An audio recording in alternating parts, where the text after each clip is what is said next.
Hello everybody, it's Sylvie. Welcome or welcome back to Tarot Magpie. I hope you are doing all kinds of good. Today, well, first of all, today you do not have to watch this video. You can put me on in the background. I am going to be edging a deck. This is the Naturescapes Tarot, just for the sake of, frankly, having something to do with my hands while I talk. But today's video, I'm not really sure what exactly it's going to be. It's me sharing a portion of my wish list.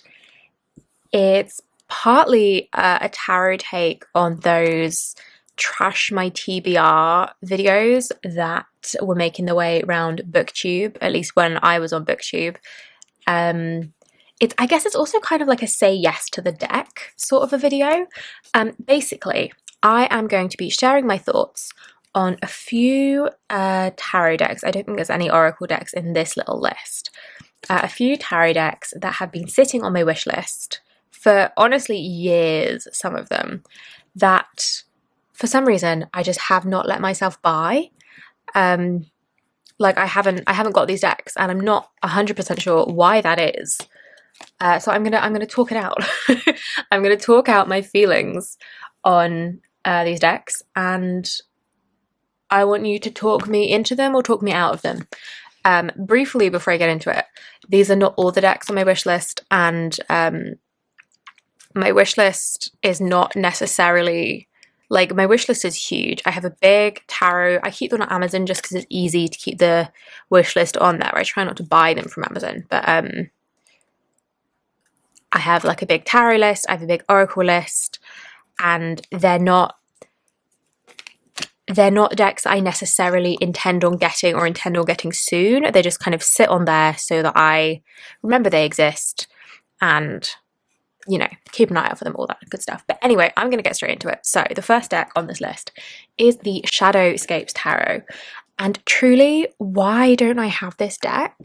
It is so pretty. The illustration is just absolutely stunning. I've wanted this for the longest time, it feels like. I feel like this deck's been out since like 2011.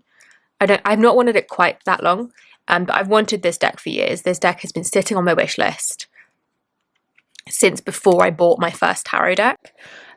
It's been there for years, and really, I don't know why I haven't got it yet. The art is so beautiful. I love how detailed and intricate it is. I feel like I could really like get lost in the artwork. The fae type energy, like, I don't know if it's, do they have wings? Are they fae? I feel like they're fae, right? Like that's, or fairies of some description. I feel like that is a point to it. Anyway, the fae energy, or any deck with like kind of fae type energy, can be a bit hit and miss for me, I'll be honest. And I won't know till it's in my hands. So that maybe is a reason why I've put off buying it, because I just don't know how that's going to go for me. That's not really a reason not to buy it, because like I say, I won't know how I'm going to feel about it until I've got it. So that's just like the risk you take with buying a deck, is knowing that you might not click with it. That's a risk with any deck, I think. So like, that's not the reason. The book is by Barbara Moore, which is a big plus. What do I have by Barbara Moore? I have another book by her, and it's great. And obviously she's like a legend. And I've learned to be a little bit cautious of the Llewellyn big box decks, because the ones that I have, the guidebooks are like not the greatest, and have been the reason that I've not gelled with some decks. But like, Barbara Moore, I trust, and I'm like excited about the book as much as I'm excited about the deck. So like, I do want the whole package. So that's not the reason why I haven't bought it. So yeah, I just don't really know why I haven't bought it. And at this point, like, it really has been years. It's been years. So I think it's just been so long that I have wanted it and not got it, that I'm kind of second guessing myself if I actually do want it. Like, I've chosen not to buy this deck on various occasions. I've passed over secondhand copies on eBay that have popped up at various points. Like, I've taken on and off my public wish list that like I give to family and stuff. I don't know if it's because just in the moment when I've decided not to buy it, it's because I've had something else that I've decided to buy instead. I don't think there's ever been like a solid reason why I've decided against it. Like I just don't know, you know? Yeah. And then to further confuse myself, some of my favourite decks, like I'm talking Terra Volatile, Way Home Tarot, the Fifth Spirit, like my favourite decks are decks that I almost didn't buy for one reason or another. So it's not even like my intuition really knows what it's talking about. It's not like a gut feeling that I shouldn't buy this deck, because I've had feelings of like, oh, like I don't need this deck, and then it turns out to be the Terra Volatile, and like one of my absolute favourite decks in my collection. Like, obviously I don't need it. I don't need any deck. But like beyond that, like my intuition's giving me nothing to go off. So talk me into it, talk me out of it. Tell me if you have like seen my videos before and you think I've got a deck that does the same thing. Like tell me what you think about the Shadowscapes, because I really want it. It's been sitting on my wish list for years. Surely it needs to, I don't know. Okay, so the second deck I want to mention is the Intuitive Night Goddess Tarot, which is another really beautiful deck. And honestly, this one is like fairly straightforward as to why I haven't got it. Like I know why I haven't bought it yet. I just don't know if I will take it off the list permanently or if I will decide I want it. So it's beautiful. It's a Rider-Waite-Smith clone. There is nothing wrong with a Rider-Waite-Smith clone. I have several Rider-Waite-Smith clones. I have lots of Rider-Waite-Smith clones. I've said Rider-Waite-Smith clones too many times and the words have lost all meaning. Basically, do I need another one? Do I need another Rider-Waite-Smith clone? Do I just want it because it's got pretty starry night backgrounds? And to be clear, there is nothing wrong with getting a deck just because it's pretty. I've done that on plenty of occasions and I have no intention of really stopping. I need to rein it in sometimes. And I don't know if there's anything really more to this deck that is drawing me in other than it just being really pretty. So that's kind of why I've been sitting on the fence about it. I do think this is one that's going to pair really nicely with a lot of tarot and oracle decks. And if you watched any of my unboxings, for instance, you know, I love doing deck pairings. So that is a big plus about it, is that I think it will be versatile. It will fit into my collection really well. Ooh. What else? What else do I have to say about this deck? I'm in two minds about the goddess thing. I do not love gender essentialism. I also don't mind a deck that like is just female figures, doesn't have any male figures in it. Personally, I know that, you know, is an issue for some people. It's just not an issue for me. What I don't like is when you have a very femmy deck that is kind of like toxic feminism vibes, but I don't think that's what this deck is. So I don't think I need to worry about that. I don't know if they're like modeled after actual like goddesses from different like myths or cultures or anything. I don't know. And I don't know that if they've been handled very respectfully. I'm covering myself in this green pen more than the actual cards. So like that's something that I think I want to do like maybe a bit of research on before I decide to buy this deck. If I decide to buy this deck, it's pretty. I think I need to do a little bit more research. I think I have actually come to not a conclusion, but I've come to a next step with that one. I need to do a little bit more research and then decide if it's staying on the wish list or if it's one that I just don't need in the collection. I'm going to pause for a minute and just see how this deck mod is going. This is my first attempt at like an ombre. Hey, I think that's cute. Who's next? The Ostara Tarot. Right, so perfect time of year for it.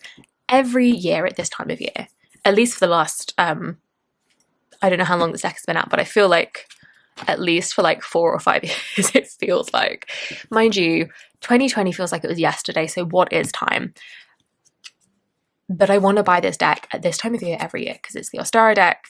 We are nearly at spring. We're nearly at Ostara in the UK, well, in the Northern Hemisphere, not just the UK. We're nearly at the spring equinox. So I'm not sure about some of the art styles is the thing with this one for me. And this is a collaborative deck by I think 4 different artists, if I remember correctly. And they've each taken a minor suit and then a portion of the major arcana, which is a perfectly fine way to do a collaborative deck. I have no like issue with it.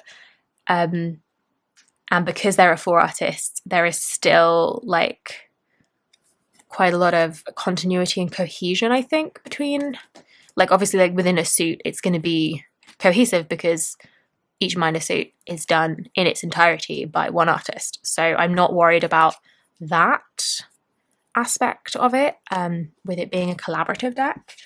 I've watched walkthroughs. I just can't make up my mind about the Major Arcana especially. And I think it's one of those where I'm just going to have it in my hands and do some card pulls and see how I feel. Like, again, a bit like the Shadowscapes and it being a Fae type deck. Like, I won't know until I've got it. And it, like, again, it's just one of those things. That's a risk you take with a new deck. Is sometimes they work for you, sometimes they don't, even though on paper they're perfect. So that is something to consider, but it's not something I'm hugely worried about. It's just the risk you take with buying a new thing. It's also a pretty animal heavy deck, I think. And that is something I've definitely come around to. I've admitted my love for animal decks. That's okay. But there's also human figures in it. And I don't think I've got a deck like that. There's another one on this list actually, but I don't think I've got a deck that is doing both the human and the animal thing. So that might be a bit weird to read with. I'm not sure how I'm going to get on with that. Again, I will have to have it in my hands and see. The other like cons to this deck, which I think are other reasons that have contributed to putting me off, is that it's glossy cardstock, which, you know, not a deal breaker, but not a plus in my opinion. I don't love glossy cardstock. It's not my favorite. And also the box that it comes in looks really annoying because it has to split the deck. You have to split the deck in 2 piles, which is not how I'll store it, which again, not a big issue. I'll just like find a little bag or something. It's not the end of the world, but it is not something that attracts me to the deck because that annoys me. So there's those things. And then the other kind of question mark about this deck for me is like, will I just use it for spring? Will I use it for like a couple weeks every year and be done with it? Because I don't know if I want to bring a deck in my collection just to ignore for 50 weeks out of the year. I already have a Christmas deck I do that with. I've got a couple of Halloween decks that I use for longer than a couple weeks, but you know, they're pretty seasonal specific. I'm not pulling out my little Halloween in a tin for Ostara. So I don't want to have like a whole selection of decks that I only use for like very short periods of time. That does not seem like a great use of resources. So yeah, I do think the art style of the Ostara lends itself to, you know, a much longer time period. So I don't think that's really going to be an issue, but it is something that I'm thinking about trying to be make, you know, conscientious or conscious or maybe both purchasing decisions. But it's pretty. It's pretty and I want it. God, I sound so whiny. This is obviously very much first world problems. I just thought it might be interesting to like get my thoughts out of my head, and you might tell me what to do. That you, the viewer, please tell me what to do. I don't want to make a decision. I'm too much of a Libra. So moving on, the Oriens animal deck. This is so beautiful. Again, I love animal decks. This is beautiful. The illustrations are gorgeous. I love a deck that has black backgrounds, so that is like a big plus for me with this one. But like there's something stopping me buying it, and I don't know what that is. I know it's available, I think it was indie originally, but it's available mass market. It's easy enough to get. It's not too expensive. I've seen it be a reasonable price for sure. So I think all of these decks on this list are mass market decks. So that's not really a bone of contention. But there's just like something about it, and this is probably coming from nowhere and is entirely unjustified. So please, if you have this deck, let me know if I'm right or if I'm wrong. Something about this deck suggests that it might be a bit form over function, and I don't know where I'm getting that from. Yeah, I don't know if I've ever seen like a walkthrough or a review or something that like made that statement, or if I have just made that assumption based on like, honestly, based on how marketable the artwork is to like newbie witches. Like I can see this being sold to like the baby witches of Tumblr sort of thing. Like it's just really stunning, and that's not a bad thing. It just looks very marketable. So I think I've maybe made an assumption in my head that is not fair. So let me know. Yeah. And also, to be fair, that was the case for the Wild Unknown Tarot. I was like, oh, I don't think I want this. And then it was just absolutely everywhere and everybody was like picking it up as their first deck. And then I was like, oh, this is like not a, I don't know. I had some weird like assumption prejudice there and it was entirely unjustified because I have the Wild Unknown now and I really like it. So clearly I, shouldn't listen to my own assumptions. But yeah. That's not based on anything that I actually know about the deck. And yeah. And then the other thing is, as much as I do love animal decks, I think there is something to be said about like the diminishing return on investment of adding yet another animal deck to my collection that is basically just animal portraits. I have a few of those already. And like, does it actually add that much value to my collection is the thought process that's going on there. And I think maybe it also depends on the guidebook. So again, if you have this deck, let me know what the guidebook's like, assuming it comes with a guidebook. I don't know if it's a little white book situation or what. I will say I do think this deck has some animals in it that I don't have in other animal decks. So that is quite cool. But again, like how much value does that really add in the grand scheme of things to my collection, to my practice? I don't know. I also don't know if I've done this edge already. Okay, Rosebud Tarot. I really like a collage deck, as we know. I love the rose imagery. I think it's really gorgeous. I like how the courts have been renamed and the roles they've been given. I watched a few walkthroughs a while back. This is one has been maybe they were walkthroughs like when it first went mass market, because I believe this one was indie originally, but I could be wrong. I've not fact checked myself on any of this. And the thing about this deck, and the thing that makes me hesitate, and I don't think I want it, but I am still curious, it's the real people. The people in this deck are, it's collage deck, but they're photographs of like actual real people. And I don't like a very people-y deck. I don't like for my deck to look at me. And I don't like contemporary people-y tarots. So I'm seriously thinking that a photograph people deck is not going to work for me. So I think that's why I haven't bought it. Like, I'm just not sure if it's for me. So again, like, do you have this deck? What do you think? Because I think it's really beautiful and I really like the court cards. Like, it's the court cards as much as, if not more than anything else, that really was drawing me to this. I liked the way they were being reframed. I thought it was really cool. So I fear that I'm going to get it and I'm going to be like, oh, this doesn't work because it's real people, and feel really stupid because I literally saw this coming. So yeah, the Rosebud Tarot. Okay, the next deck on my list is the Fountain Tarot, which I have literally wanted for years. I've wanted this since it was an indie deck. It's been mass market for a few years now, I think. Again, what is time? And I've loved it since it launched. I've always thought it was gorgeous. The art style is stunning. I love the kind of spacious, expansive feeling to the imagery. But like, there's just something that is pausing me from getting this. I don't know if I really know what I'd use it for. And like, let me be clear, I rarely bring, and there's funny because it's another one on this list. I rarely bring decks into my collection with a specific use in mind.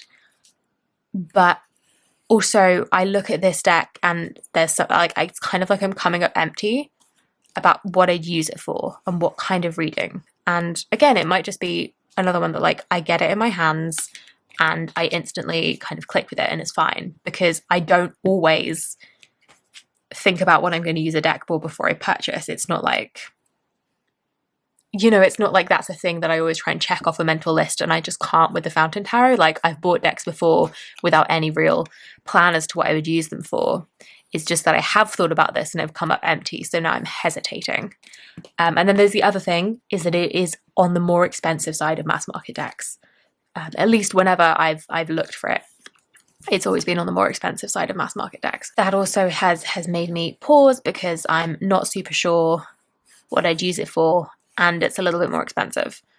So there's that. All right, I'm rolling 2 into this next one. So this is the Druidcraft and or the Wildwood Tarot.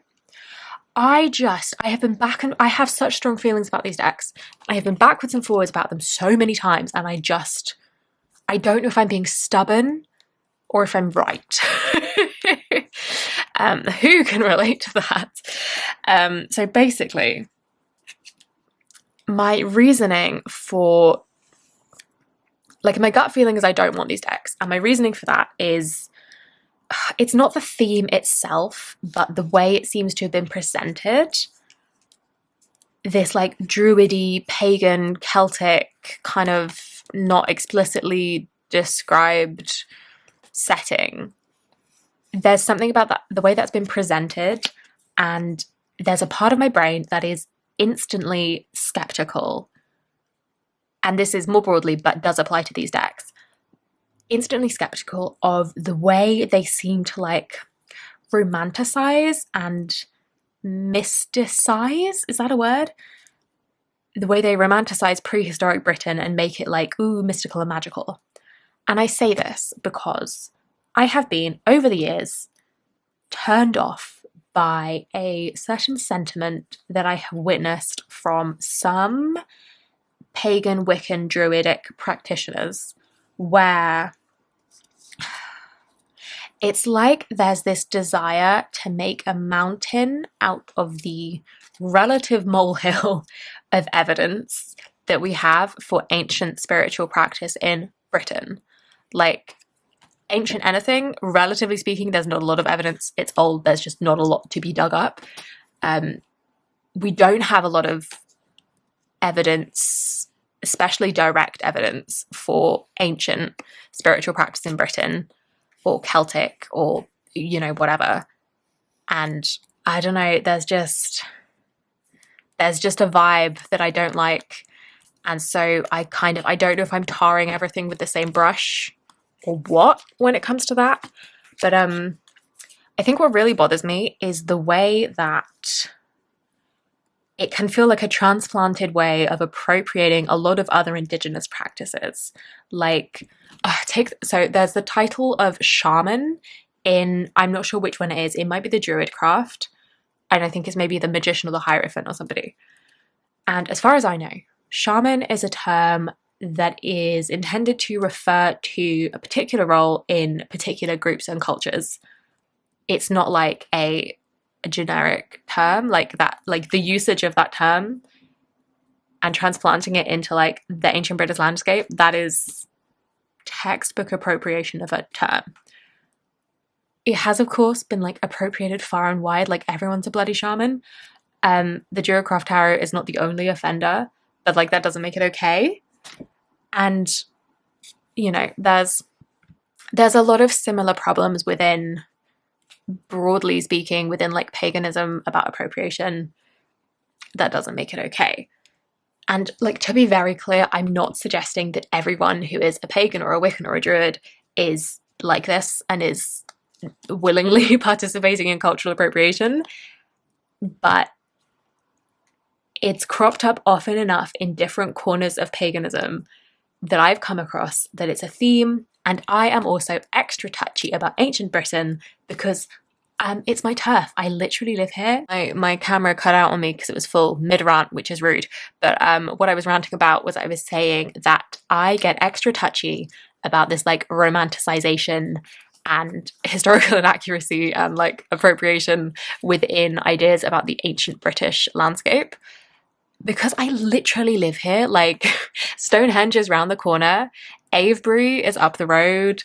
I've studied like archaeology. I love the ancient British landscape. I've studied it. I've excavated there. I've excavated at Avebury. Like, I love this. And it's fascinating in its own right without having to insert this like fairy tale, idealized, romanticized idea of what spiritual practice could have looked like in ancient Britain. Basically, I like this has been a whole rant and I apologize. No, I don't. It's true. I think if these decks were described as like a fantasy or reimagining of spirituality in ancient Britain, I would be so on board. Like without the shamanism and other, I don't know if there's other, like the shamanism jumps to mind, but you know, without the kind of appropriation that comes in a lot of pagan-y circles, I'd be so on board. But like, that's not how I see them described. I see them described as like a kind of almost like they're a historical like telling of it. I don't know. It's like we don't have first-hand accounts of Celtic or of Druids or of Celtic spirituality. We have second-hand accounts from their oppressors. So like I don't trust the accounts that we do have of it, and the like taking what we do know and then romanticizing it and then being like, look, this is how it was. Like my little archaeologist brain just digs its heels in, and I just, it bothers me. In case you couldn't tell. So like, yeah. I think I've talked myself out of these decks again, but like everybody loves them. So like, is there something about them? Am I wrong? The outrage in my voice when I said, am I wrong? Like it's happened before. I'm well aware that I could be wrong. Like, am I just being stubborn? Are they really that special? Could somebody with, like, I have the ancient British landscape archaeologist perspective. I don't have the practicing pagan druid perspective. So like, by all means, if you have that perspective and you have thoughts, please let me know. And like, once again, I'm not trying to diminish anyone's practice unless you are actively participating in cultural appropriation, in which case I do think that your practice is problematic. But assuming that's not the case, I'm not trying to diminish anyone's practice. It's just that like we don't like, I don't know, there's just, it's the way people talk about it. It's got this like cult following almost. I know these landscapes and I know the evidence doesn't exist. The people wished it. And I'm going to stop there before I like really offend anyone or get myself into trouble. But yes, so Druidcraft, Wildwood. What do we think? Am I right? Would I be annoyed? Which is the one that has a shaman in it? Thoughts, opinions, please, please, please.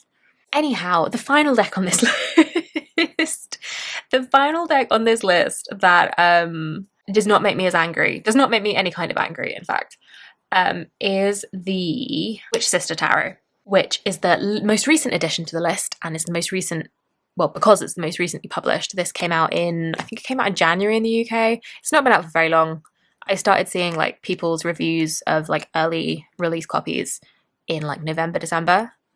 And initially I thought I wouldn't want this deck because I have no desire to have her other deck in my collection. It's beautiful, don't get me wrong, I think her art style is incredible, but like the what's it called, the Hidden Realms, Tarot of the Hidden Realms, Secret of the Hidden Realms by Julia Jeffries is the creator, is the artist, and I think Barbara Moore wrote the book for the first one, but she's written the book for the second one herself. Anyhow, the first deck is very much a portrait deck and I just know it's not going to work for me. I didn't want the Hidden Realms. I didn't think I'd want this one just because it's kind of like a sister deck to it. But oh my goodness, I've seen a couple reviews and walkthroughs. I've seen some pictures. The art is absolutely stunning. I love the art in the Witch Sister so much more than the art in the Hidden Realms from what I've seen, which, you know, don't get me wrong, is also beautiful, but there's like a darkness and a depth and like a wildness to the Witch Sister that just draws me in. And I think it's gorgeous. The other thing about this deck, or the thing that makes me really want it, aside from the beautiful artwork, is the fact that it is about Scottish witchcraft and folklore, which appeals to me so much. So like, as you can tell a little bit from the Druidcraft Wildwood situation, like I'd love to have a deck that is connected to the place, the history of the place that I'm in. It's just that we don't have the history for ancient Britain and like Celtic Britain, but you know, folklore and history is by definition like written down, so we do have some like backing for what is going to be the content of the Witch Sister, because it is based on tradition and witchcraft and folklore, and I think some like history of witchcraft in Scotland as well. So there's that. And it's also created by an actual Scottish person. Julia Jeffries is Scottish. I don't know if she lives there at the moment, but she is Scottish. Not to say that people who are not from here can't know things, but just like I've learned to be skeptical of stuff romanticizing ancient Britain and ancient Northern Europe written by just like random white Americans who've never left their continent. Like, let's not pretend that that is not a thing. So another reason I'm really wanting this deck is also because of the witchy aspect to it. I am getting like deeper and like comfier with my witchy woo self.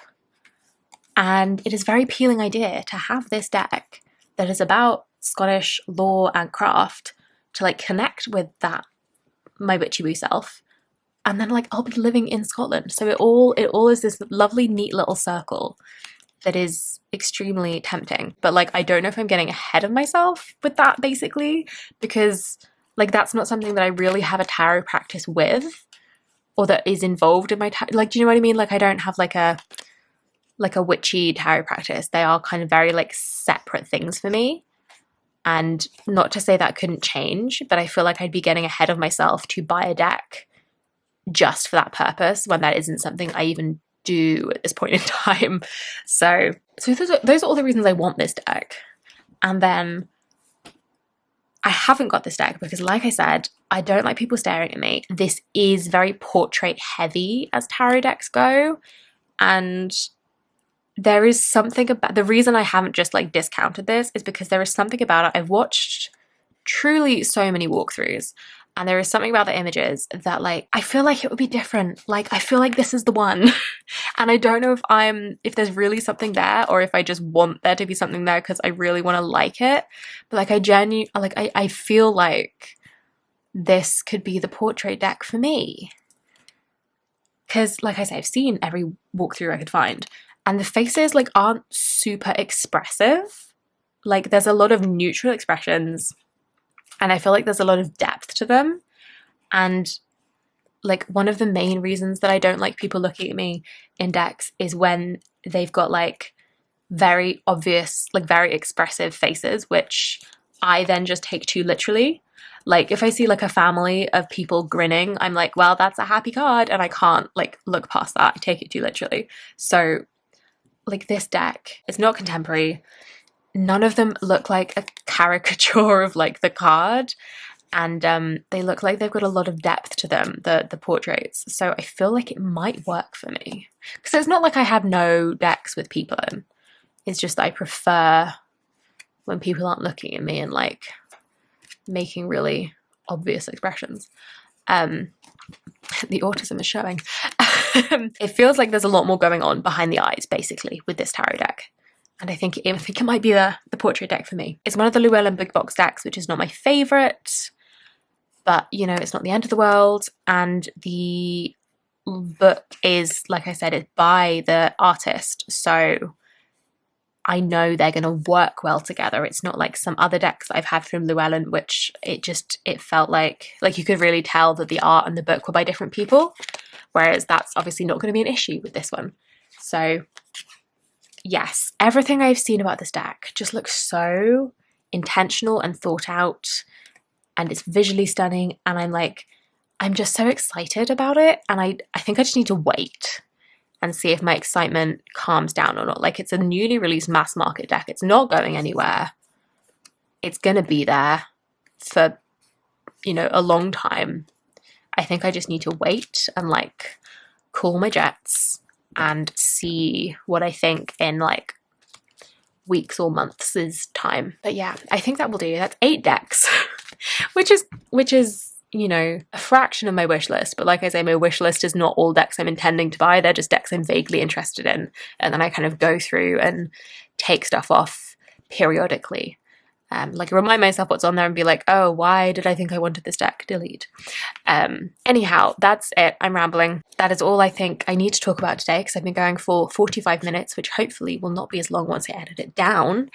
I'm covered in green pen. But yeah, Let me know what you think. Talk me into these decks or talk me out of them. I feel like they've been sitting on my wish list for too long, except the Witch Sister, admittedly, which can sit there a little bit longer. And yes, so talk me into them, talk me out of them. Let me know what your thoughts are generally. Let me know how you decide to buy a deck. I think that's like a whole separate video I can make, is like what makes me decide to buy a deck or not. But yeah, and let me know your thoughts on the Wildwood Druidcraft Tarot, because I swear I'm not trying to like start a disagreement with anybody. I have no issue with people enjoying these decks. It's just that thing of like where you've studied something in like a lot of depth or like academically, and then you see a thing which is a very simplified take on it, and like the little academic in your brain just gets mad. Like that's what's happened, is my little inner archaeologist is like digging her work boots in and is like, no, there is no evidence for this. So I don't know if I'll be able to get over that or get over myself. But anyway, that's it. I'm done rambling. I'm done batch filming for today. I have talked for far too long. I don't know if you can hear it in my voice, but I hope that you've enjoyed this video. Let me know what you think. Let me know what's on your wish list. Let me know what I should and shouldn't buy. I hope you've enjoyed. Thank you so much for sticking with me. Give me a like if you liked it. Subscribe if you haven't already. And I will see you in the next one. Bye-bye.